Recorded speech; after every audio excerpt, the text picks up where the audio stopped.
Hey, small group leaders! Oh man, I am really looking forward to this Sunday. This Sunday, we're going to be diving into one of the most dramatic moments, I think, in Jesus' ministry.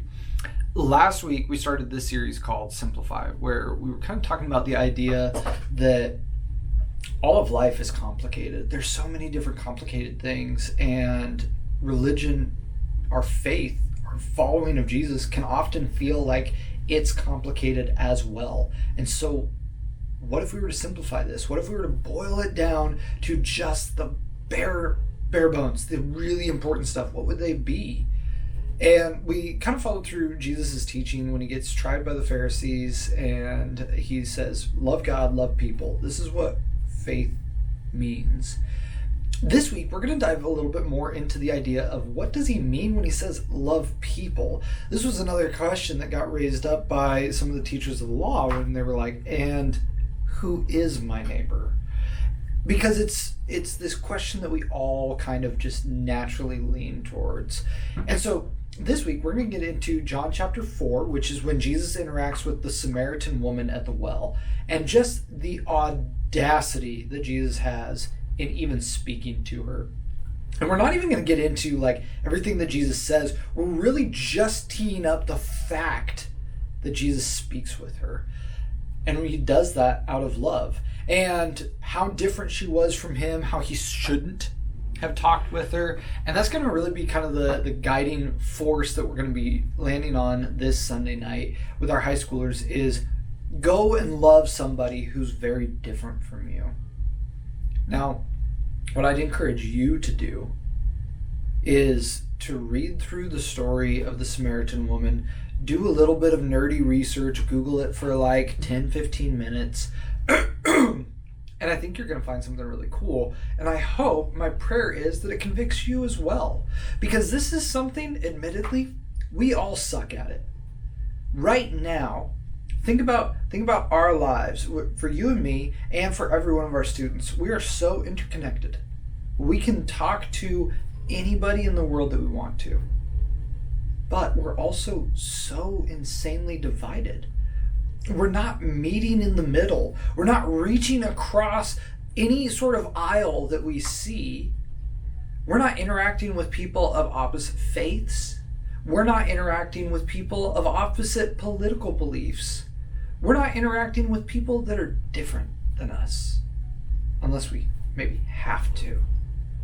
And so what I'd encourage you to is this week, spend some time being transparent with your students, saying, hey, this is something I'm not great at either. Because what that does is it creates you as a real human being.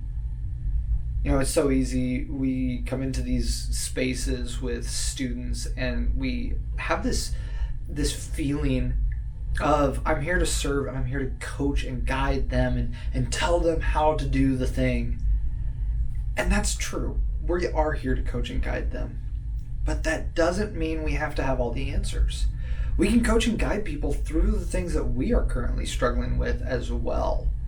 So that's kind of my hope for just our mindset as we get into this Sunday night. I think that it's going to be really cool, really important. One thing to try with your small group is try to set up another time to do something that is cross-cultural. That would be an experience that is something different. There's some of these listed at the bottom of your small group leader guide, and I really encourage you to grab even just a few students from your small group and try one of these things. Watch a movie in a different language. Go to a restaurant that serves food from an ethnicity or culture that you are not a part of. And try something new. Try to bridge the gap through love. I think that could be a really great bonding experience for you and your kids as you go through the next coming weeks. A couple of things that I want to make sure that you are aware of. I'm going to be messaging a few of you guys either today or tomorrow and talking about driving for the corn maze. On the 30th, we have over 40 people signed up for it. It's incredible. We haven't had this kind of attendance for an off-campus event since I've been here. Pizza Palooza excluded. So really, really excited for that.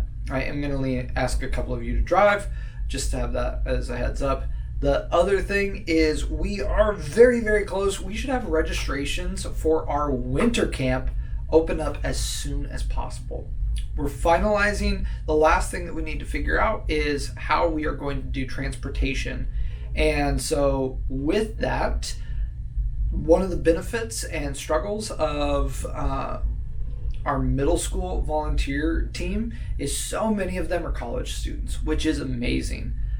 That means also on the flip side that none of them can drive rental vans. So with winter camp last year, we had more middle school students than high school students. Right now, our student ministry leans heavier towards middle schoolers than high schoolers. But here's what I really need from you. On January, it is the 13th, it's the 14th, 15th, and 16th. Would you please consider volunteering for that? If your small group, if your kids go, it will be an incredible, incredible experience for you and your kids to spend that much time together over the course of one weekend. And secondly, I could really use some extra people that are willing and able to drive rental vehicles if needed. So please consider it. The last thing that I want to just kind of encourage you to think about, over the course of winter camp, we're going to have students for 48, 50 something hours.